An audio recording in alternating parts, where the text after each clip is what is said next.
Delphine de Vigan, Rien ne s'oppose à la nuit, roman. Jean-Claude Lattès, 2011. À Margot. Un jour je peignais. Le noir avait envahi toute la surface de la toile, sans forme, sans contraste, sans transparence. Dans cet extrême, j'ai vu en quelque sorte la négation du noir. Les différences de texture réfléchissaient plus ou moins faiblement la lumière, et du sombre émanait une clarté, une lumière picturale, dont le pouvoir émotionnel particulier animait mon désir de peindre. Mon instrument n'était plus le noir, mais cette lumière secrète venue du noir. Pierre Soulages. Première partie. Ma mère était bleue, d'un bleu pâle mêlé de cendre, les mains étrangement plus foncées que le visage lorsque je l'ai trouvée chez elle, ce matin de janvier. Les mains comme tachées d'encre au pli des phalanges. Ma mère était morte depuis plusieurs jours. J'ignore combien de secondes, voire de minutes il me fallut pour le comprendre, malgré l'évidence de la situation. Ma mère était allongée sur son lit et ne répondait à aucune sollicitation. Un temps très long, maladroit et fébrile, jusqu'au cri qui est sorti de mes poumons comme après plusieurs minutes d'apnée.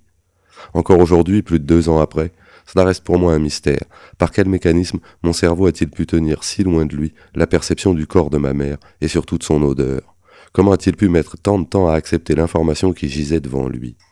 Ce n'est pas la seule interrogation que sa mort m'a laissée.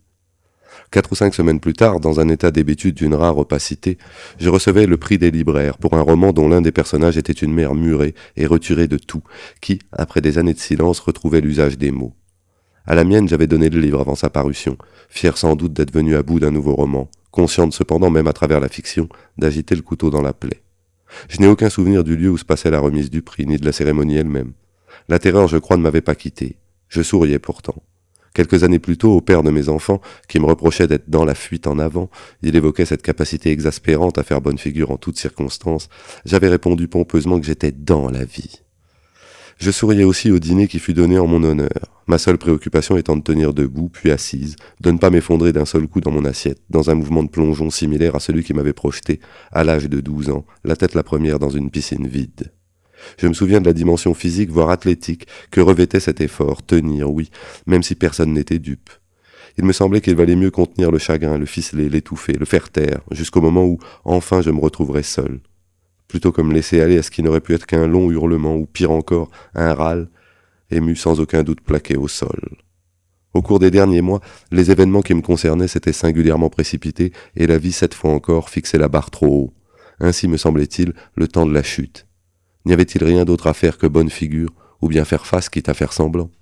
Et puis pour cela, je sais depuis longtemps qu'il est préférable de se tenir debout que couché, et d'éviter de regarder en bas. Dans les mois qui ont suivi, j'ai écrit un autre livre sur lequel je prenais des notes depuis plusieurs mois.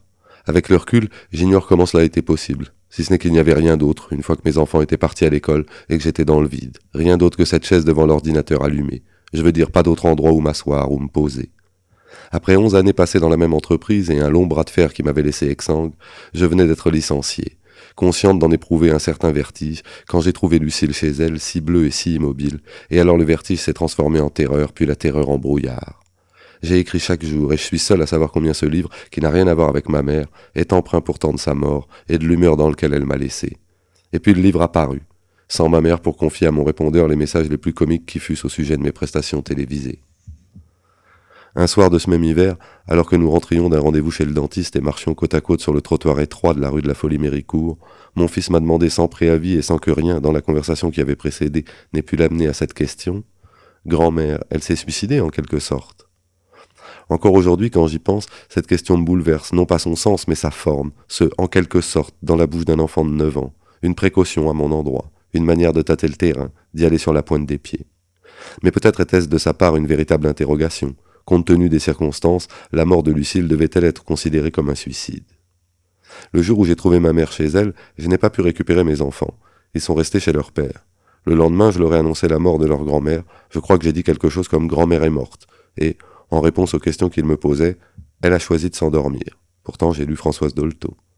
Quelques semaines plus tard, mon fils me rappelait à l'ordre. Un chat s'appelait un chat. Grand-mère s'était suicidée, oui, foutue en l'air, elle avait baissé le rideau, déclaré forfait, lâché l'affaire, elle avait dit stop, basta, terminado, et elle avait de bonnes raisons d'en arriver là.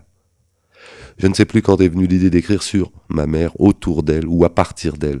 Je sais combien j'ai refusé cette idée, je l'ai tenue à distance le plus longtemps possible, dressant la liste des innombrables auteurs qui avaient écrit sur la leur, des plus anciens aux plus récents, histoire de me prouver combien le terrain était miné et le sujet galvaudé. J'ai chassé les phrases qui me venaient au petit matin ou au détour d'un souvenir, autant de débuts de romans sous toutes les formes possibles dont je ne voulais pas entendre le premier mot. J'ai établi la liste des obstacles qui ne manqueraient pas de se présenter à moi et des risques non mesurables que j'encourais à entreprendre un tel chantier. Ma mère constituait un champ trop vaste, trop sombre, trop désespéré, trop casse-gueule en résumé. J'ai laissé ma sœur récupérer les lettres, les papiers et les textes écrits par Lucille, en constituer une malle spéciale qu'elle descendrait bientôt dans sa cave. Je n'avais ni la place, ni la force. Et puis j'ai appris à penser à Lucille sans que mon souffle en soit coupé.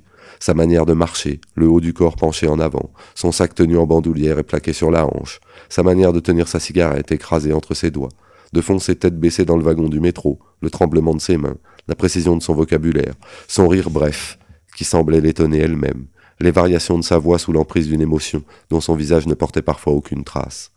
J'ai pensé que je ne devais rien oublier de son humour à froid, fantasmatique, et de sa singulière aptitude à la fantaisie. J'ai pensé que Lucille avait été successivement amoureuse de Marcello Mastroianni.